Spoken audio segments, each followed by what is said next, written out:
जिल्हा परिषद प्राथमिक शाळा अहिरखेडे केंद्र दुगाव तालुका चांदवड येथील शाळेत इयत्ता 1ली ते 4थीच्या विद्यार्थी यांनी आज 24 जुलै 2026 रोजी आषाढी एकादशी निमित्त बालदिंडी काढण्यात आली। सर्व विद्यार्थी वारकऱ्याचा वेश व विद्यार्थिनींनी साड्या परिधान करून प्रत्यक्ष विठ्ठलाची मूर्ती पालखीत बसवून मुलींनी तुळशीची रोपे डोक्यावर घेऊन टाळमृदंगाच्या गजरात शाळेपासून गावातून प्रदक्षिणा करत हनुमान मंदिरात पालखीची पूजा करून सर्वांना प्रसाद वाटप करण्यात आला। मुख्याध्यापक श्री संजय गवडी सर्व शिक्षक महेंद्र पवार सर यांनी नियोजन करून सोहळा आनंदात साजरा केला।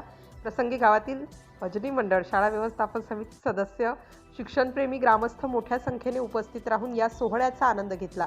सिटी इंडिया न्यूज साठी प्रतिनिधी भगवान सोनवणे।